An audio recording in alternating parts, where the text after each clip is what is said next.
Good morning. The scripture I would share with you this morning is found in Matthew's Gospel.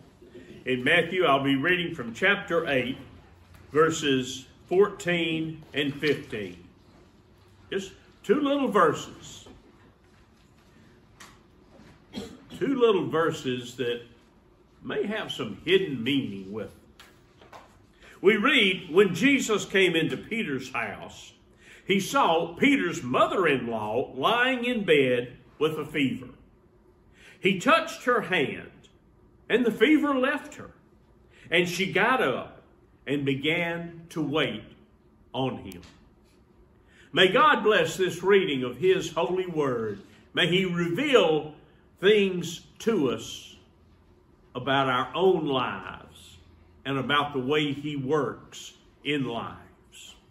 Now, folks, most of us here are old enough to remember the Cold War, right?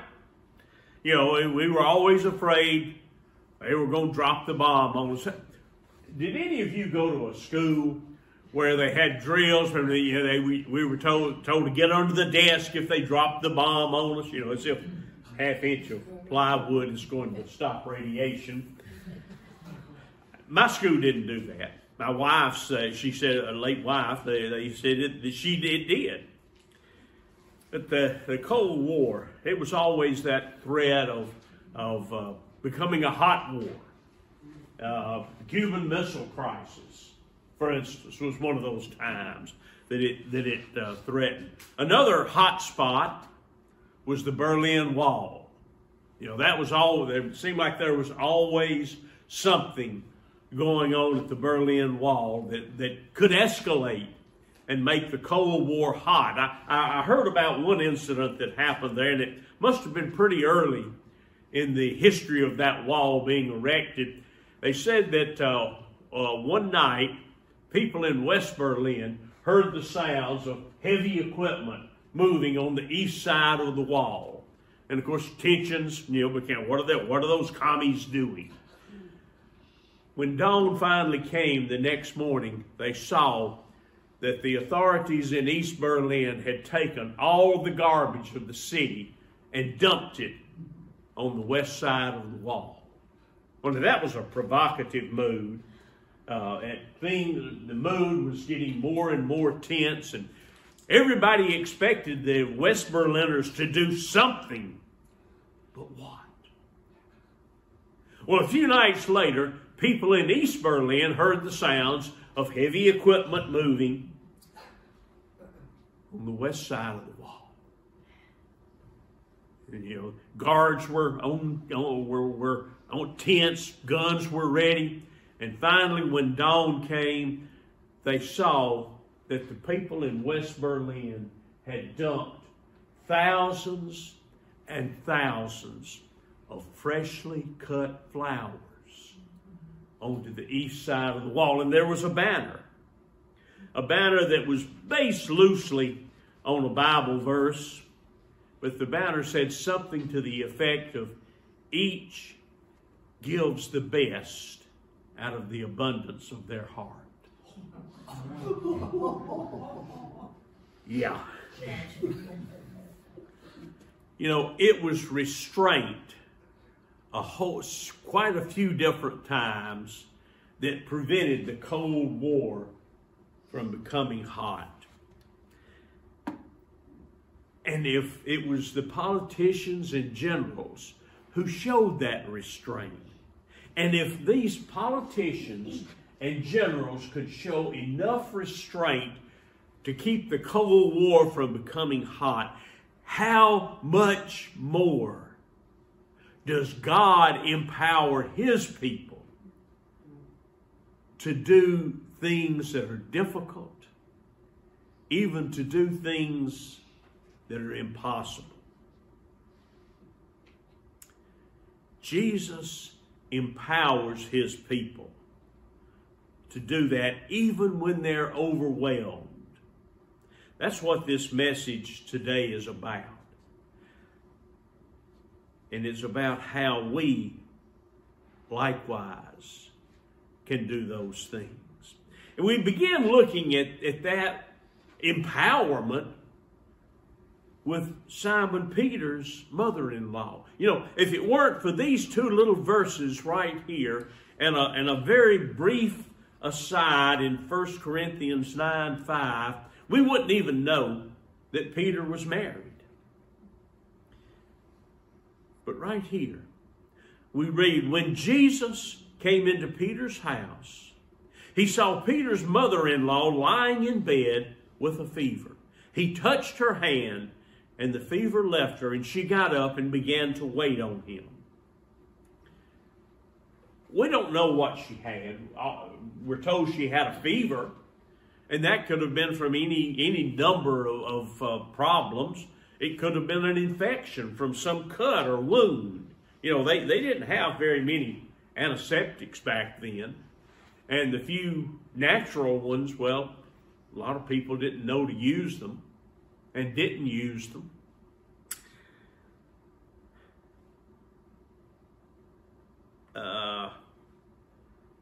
Could it have been from an infection? Yeah. Could it have been from some disease she had? Absolutely it could have. There wasn't much medicine. Diseases pretty much had to run their course.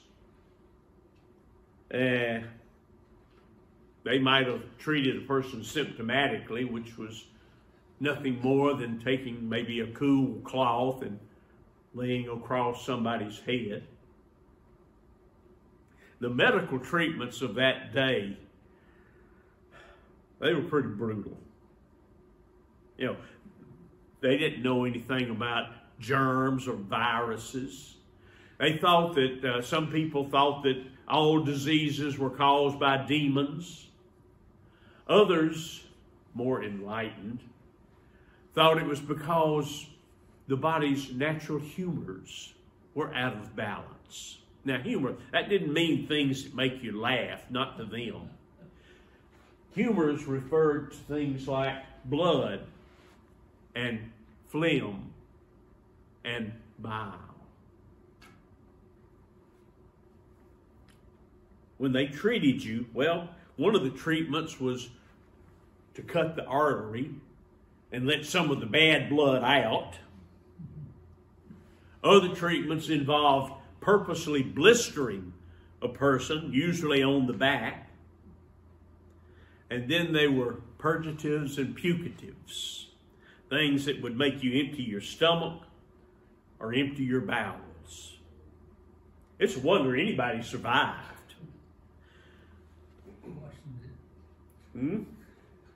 Washington didn't. True. Patrick Henry was another. He had a bowel obstruction, and they gave him, to cure his bowel obstruction, a cup of mercury to drink. They said that he drank the mercury and watched as the blood coagulated under his fingernails. And then he died very shortly afterwards from the medical treatment. Yeah.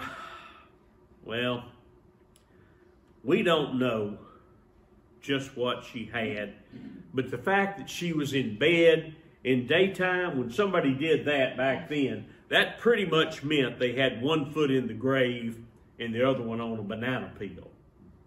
My father was raised that way up until his latter illnesses, and he'd had some strokes. Before that, I saw him in bed in daytime 3 times. One was after his appendectomy. One was after a botched dental procedure. And once was after a tree fell on him. I mean, he just wasn't raised that way. He got shot once. Just grazed above the elbow. And he was back at work the next day, his arm in a sling. I don't know how he managed to change gears in a car back then, because that's all they had. But if a person was in bed, like Peter's mother-in-law, it had to be something serious. The Bible tells us he, meaning Jesus, he touched her hand. The touch of a person it brings comfort. I mean, maybe it's a little child that reaches up and takes your hand. Maybe it's your spouse. Whoever it is, that touch is comforting. Touch is a love language. It's a nonverbal way of saying, I love you, I care for you, I want to comfort you. Touch. Yeah, or just before World War II, the Nazis did a horrible experiment on that. They took babies in a nursery, in an orphanage, and they divided them into two groups. And they told the nurses and the attendants there that this one group, treat them like you're your own children. Pick them up and hold them when you give them their bottle. Change them, touch them, talk to them, as I say, just as though they're your own children. The other group, well, give them their bottle, but give it to them while they're still laying in their bassinet. Change them if you have to, but otherwise be cold and impersonal toward them. The babies in that second group, their mortality rate was twice that of the babies in the first group. Human touch. My wife worked for a doctor in Hickory, North Carolina, and he and his wife adopted a baby, or a little toddler rather, out of an orphanage in Russia. And when they adopted that little fella, he was 1.5 years old. He couldn't talk, he couldn't walk, and he was significantly underweight. A year and a half later, that little guy was running up and down the halls. He was talking 1 mile a minute. And it wasn't medicine that did it. It was love. It was touch.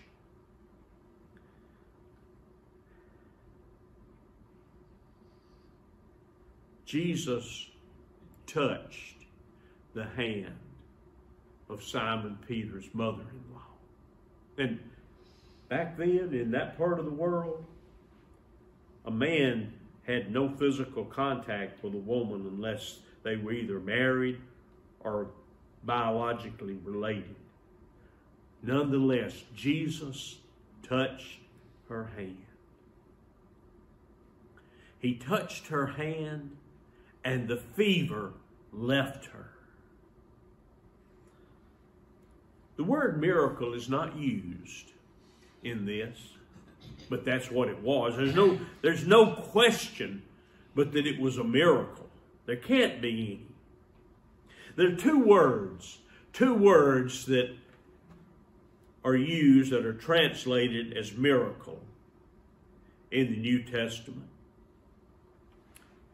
John uses the word Simeon, which means a supernatural sign. Matthew, Mark, and Luke use a different word. The word they use that's translated as miracle is dynamis. It's the word from which we get dynamite and dynamic and dynamo, and it meant something that had shocking, explosive, supernatural power with it.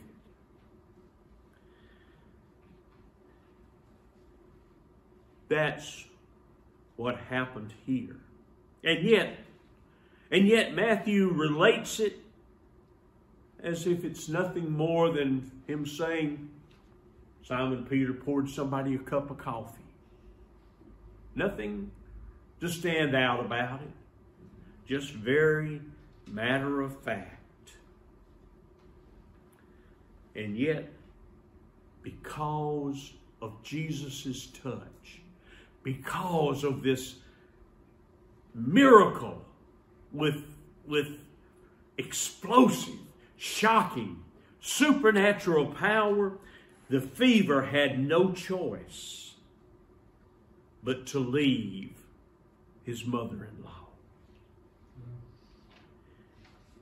The fever was overwhelmed by the power of God. But that's not the end of the story. Oh no, not at all. He touched her hand and the fever left her, and she got up and began to wait on him. How did she wait on him? You know, some translations of the Bible say she began to serve him.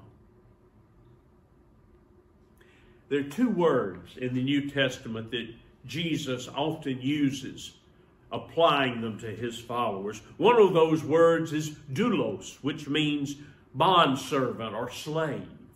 And that word is generally used when he is talking about the relationship. But the other word he uses to describe followers is diakon. The word transliterated into English is deacon. And that's the word he uses here. She got up and she began to deacon Jesus. Now, that's not talking about an office in the church. This was even before the church existed. It means that she served him. In fact, every affluent household in the Greco-Roman world had a deacon in it. Did you know that? Every household. The deacon was a slave whose job it was to manage the household accounts, especially the kitchen, to make sure there was plenty of food in the kitchen, to make sure that food was properly prepared and elegantly served, and that the bills were paid and paid on time. The woman began to serve Jesus.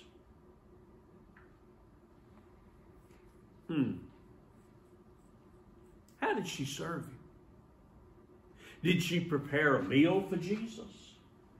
Did she pour him a refreshing beverage?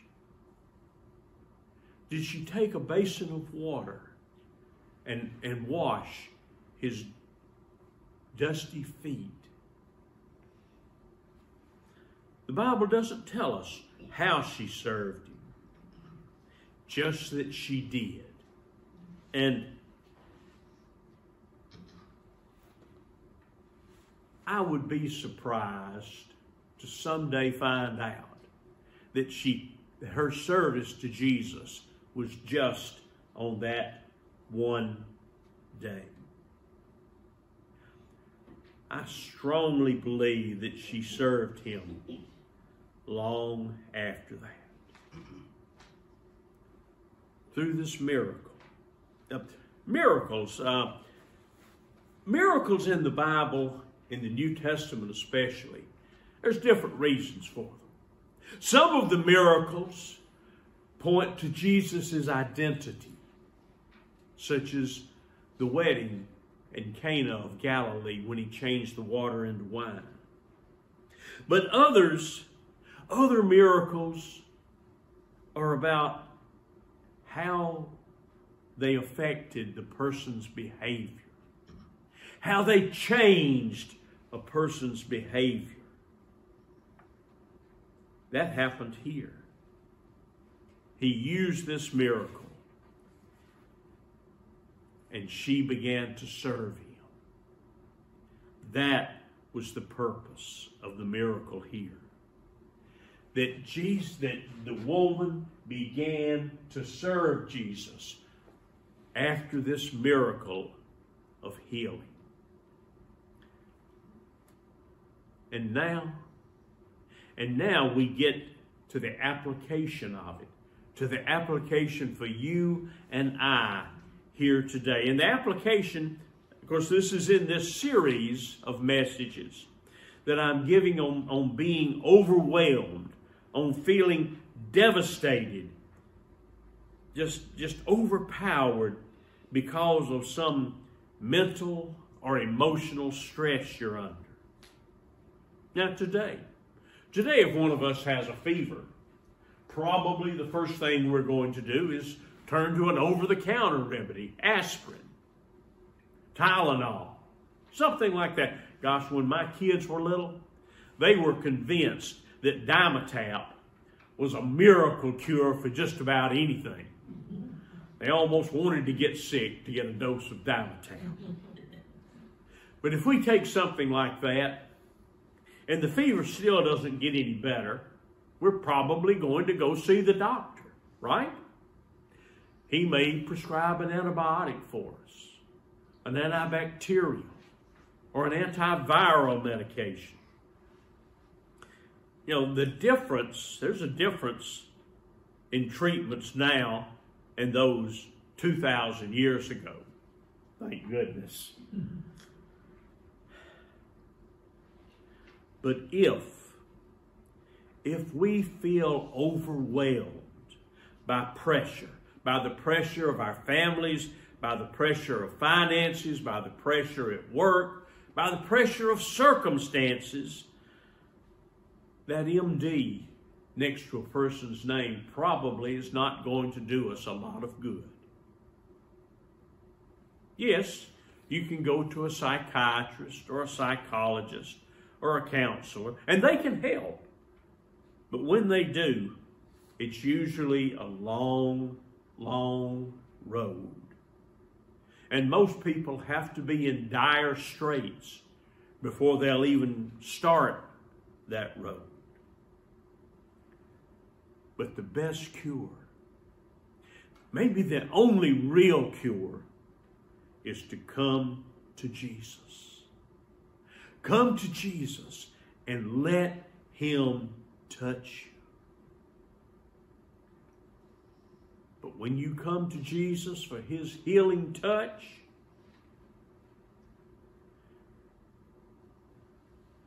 be prepared to serve Him afterward.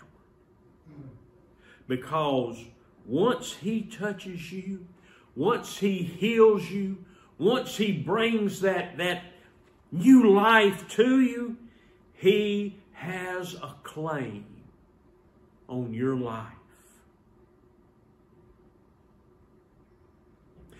Simon Peter's mother-in-law, after Jesus touched her, after the fever left her, she began to wait on Jesus, to serve Jesus.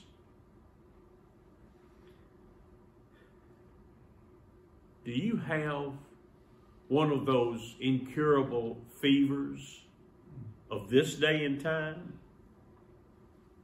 Do you ever feel overwhelmed? Do you ever feel like you're scraping rock bottom? Come to Jesus. But come to Jesus with a commitment to serve Him afterwards. Now, how is He going to expect you to serve Him? It varies. It may be dependent on what your gifts and talents are. Every Christian man, every Christian woman, every Christian young person is given a spiritual gift. Is your gift to teach? Then teach. Is your gift to administer? Then administer. Is your gift to bring comfort to others? Then bring that comfort to them. Is your gift to cook? Then cook. We've got a chance to do that next Sunday, don't we, Sheila? The Soup Sunday. Whatever your gift is, exercise it. Maybe that's how Jesus will expect you to serve Him. Maybe. But it's also possible He may expect you to serve Him outside of your comfort zone. A couple of Sundays ago, remember the goldsmith and the perfume maker helped to rebuild the wall in Jerusalem. That was outside their comfort zone. And yet it was how God expected them to serve in that situation. When I was preparing for this,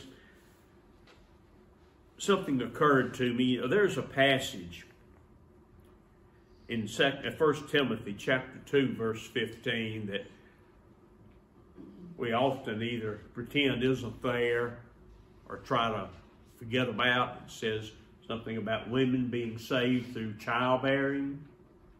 We don't like that, because it violates our theology of salvation. Maybe it doesn't, though. We focus, and when we admit it's there, we focus on that first part, the women will be saved through childbearing, but the rest of it says, if they continue in faith. So faith is a part of that.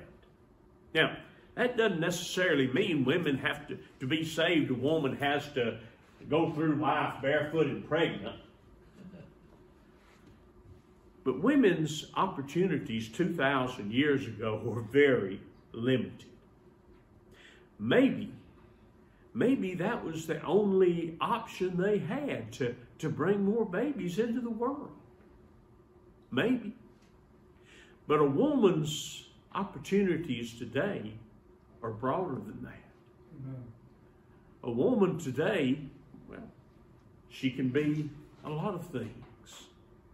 She can be in business. She can be a scientist. She can do so many more things than a woman was allowed to do back then. And if she does it in faith, maybe that's service to Jesus, adjusted for the culture in which we live. So I ask you this morning, whether you're a man, whether you're a woman, whether you're a young person, how do you serve Jesus? And if you come for his touch, plan on serving him afterward. Are you ready to do that? Are you ready to serve Jesus? Would you pray with me, please? Father, I thank you for this day. I thank you for the times you've touched me and healed me.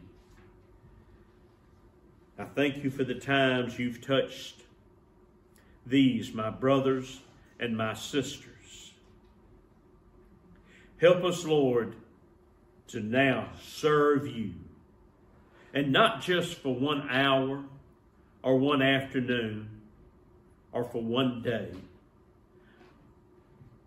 but empower us to serve you throughout this earthly life. Bless us now. We ask in Jesus' name. Amen. How would you serve him? And if you need that touch, come to it. Come to him. And be prepared to serve him after.